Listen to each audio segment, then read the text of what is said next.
Енді тартыстағы баға деңгейінен сауда жасау қалай жүргізіледі? Баға деңгейінен сауда жасаудың 4 түрі болады. Бұл мысалға, мына жерде бірінші деңгейді бұзу, пробой дейді, брейк деген, деңгейді жалған бұзу, ложный пробой дейді орысшасы, күрделі жалған бұзу, сложный ложный пробой деген, деңгейден қайту, отбой от уровня деген білдіреді. Енді жеке тоқталып өтсек. Мысалға, мынау деңгейді бұзу дегеніміз, бұл белгілі жаңағы біздің сызған деңгейіміз бар, мінекей уровеніміз бар. Осы деңгейді бұзуға байланысты біз сауда жасаймыз. Мына жерде, бұл жерде біз long position ашуға сауда жасалынады. Мысалға, мына жерде күндік, бір күндік, бір барымыз бір күндік білдіреді. Демек, кешегі мына күніміз бізде деңгейдің жанында жабылып тұр, мінекей жабылуы. Демек, біздің келесі күндегі мына күніміз осы деңгейді бұзуы мүмкін деген жорамалмен біз сауда жасайды екенбіз. Бұл енді бір күндік таймфрейм, бір барымыз бір күндік білдіреді. Ал бізде бұл 5 минуттықта біз жаңағы сатып аламыз, немесе сату жұмыстарын жүргіземіз. 5 минуттықта бұл пробойымыз бұлай көрінуі мүмкін.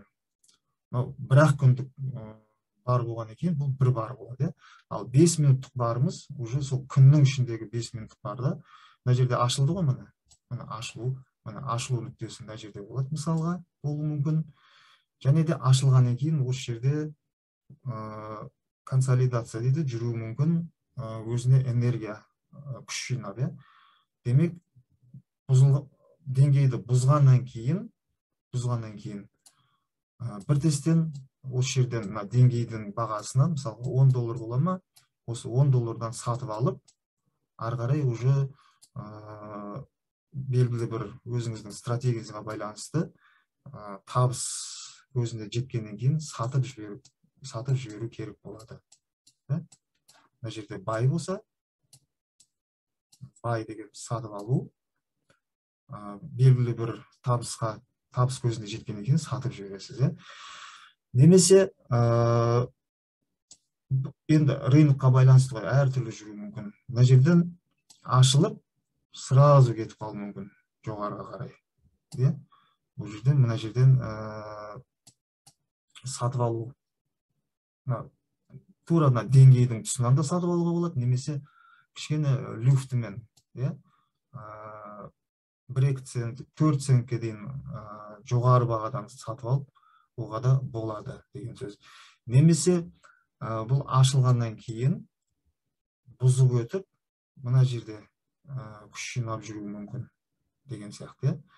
Демек, белгілі бір мына жерде күш жинау арқылы осы жерден жоғарыға кетуі мүмкін, пробой. Бұл 5 минуттық жаңағы таймфрейм бойынша әртүрлі жағдай болуы мүмкін.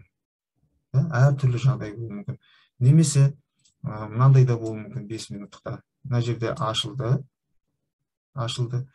консолидация астында біраз жүріп, жоғарыда біраз жүріп, бұлай да кетуі мүмкін. Әртүрлі рынокқа байланысты. Немесе баға мына жерден ашылуы да мүмкін. Деңгейдің жоғары жағынан ашылып, осы деңгейдің тұсында жүріп, жоғары кетуі мүмкін. Бұл негізі трейдинг саласында моментум сауда жасалынады. Сол мезетте білінеді. Қандай сіз қай кезде сатып алу керек, қай кезде сату керек деген сияқты. Бұл деңгейді бұзуға байланысты айтылған мәселе. Мінекей деңгейді бұзып отыр. Пробой дегеніміз содан шығады. Келесі кезекте екінші түрі, сауда жасаудың екінші түрі ол деңгейді жалған бұзу. Бұл жерде енді шортқа байланысты келтірілген екен. Бұл жерде де бір күндік таймфрейм бұл бір күндік. Ал 5 минуттықта мынандай болуы мүмкін. Ашылу мына жерден басталды ғой, иә. Мінекей ашылып, астында біраз жүріп, жоғарға бұзатын сияқты болып келіп, біраз жүріп, тағы да төменге қарай кетуі мүмкін. Бұл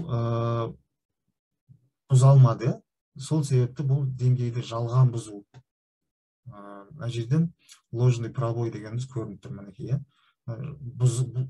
бұзамын деп ойлап тұр, бірақ бұзылмады, деген сияқты идея содан шыққан. 5 минуттық таймфреймде осындай болады. Әртүрлі жағдай болуы мүмкін. Тағы да жаңағыдай, мысалға, сразу кетіп, бұзып, жүріп төмен кетуі мүмкін. Немесе бұзып, лезде сразу кетіп қалуы мүмкін. Әртүрлі жағдай болады рынокта. Рынокта әртүрлі жағдай болады. Бұл ложный пробой дегеніміз осы түрі сатып алудың. Бұл жерде сату шортқа байланысты, достар. Бұл жерде шорт бағаның төмен түсуімен зарабатывать ету. Қазір енді толығырақ тағы да көрсететін боламын бұдан кейінгі слайдтарда. Келесі үшінші түрі сауда жасаудың күрделі жалған бұзу дейді. Дәл жаңағы жалған бұзу сияқты, бірақ бұл жерде мінекей барлардың саны көп болады. 2 немесе одан жоғарыда жүреді, мысалға, деген сияқты. Бұл жерде де шортқа байланысты мысал келтірілген екен. Мысалға 5 минуттық графикте бұл бұлай болады. Мына жерден басталып тұр ғой, бұзылу. Мына жерден ашылды. Және де келіп, көрдіңіздер ме, мына жерде қанша? 1-2 күн жоғарыда жүрді, мысалға. Үшінші күні уже деңгейге жақындаған кезде мына жерде уже шортқа біз жаңағы позиция ашылады екен. Лонгқа байланысты тура осы, бірақ зеркально керісінше болады. Төңкеріліп тұрғаны уже лонгқа байланысты болады деген сияқты. Сложный ложный пробой дегеніміз сол 2 немесе 3 бардан жоғары, осы деңгейдің жоғары жағында жүреді, немесе төмен жағында жүреді деген сияқты. Осыны айтады. Келесі кезекте 4-ші сауда жасаудың түрі деңгейден қайту, отбой от уровня. Мінекей, дәлме-дәл деңгейден қайту. Мысалға, мына жерде тағы да 5 минуттық таймфреймде, кіші таймфреймде бұлай болуы мүмкін. Баға жоғарыдан келе жатыр, жоғарыдан келе жатыр. Мына жерден ашылды. Ашылған нүктеміз, мінекей, бүгінгі мұна ашылғанымыз, мысалға. Ашылып барып, жүрет тағы, $10 болатын болса, мысалға, осыған тип барып, уже кетеді. Бұл жерде сатып алуымыз бізде енді деңгейден қайтқанын біз көру керекпіз ғой, деңгейден қайтқаннан кейін, где-то мына жерде 3-4 центтерден жоғарырақ уже бай сатып алу, мына жерден сатып алынады, мысалға. Мына жерде өзіңіздің стратегияңызға байланысты sell сатылып жібереді. Мына жерде сату мүмкінсіз, мына жерде енді ол сауда жасау стратегиясына байланысты әркімнің. Мінекей осы отбой от уровня дегеніміз белгілі бір деңгейден қайту білдіреді. Немесе төменнен де қайту мүмкін деген сияқты. Шортқа байланысты, мынау лонгқа байланысты, мысалы. Мынау шортқа байланысты, мысалы, деген сияқты. Бұл отбой от уровня.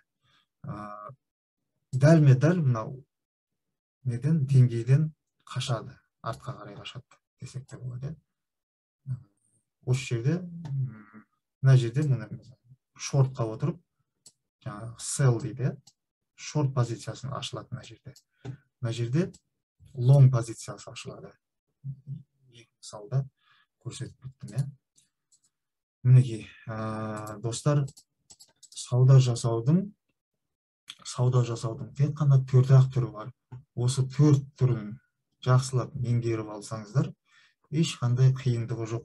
барлық жаңағы рынок деген сатып алушылар сатушылар болады ғой, иә, қайталанып отыра береді мысалға, қайталанып отыра береді мысалға. Мына жерде лонгқа байланысты мына деңгей тұр ғой, иә, жоғарғы деңгейде тұр. Осыған байланысты мына жерде бай лонгқа жүрсек болады. Мына жерде де лонгқа шықсақ болады деген сияқты. Контртренд деген де болады. Контртренд дегеніміз ол трендке қарсы сауда жасау. Бұл жерде мына жерде шортқа мысал келтіріп тұр деген сияқты.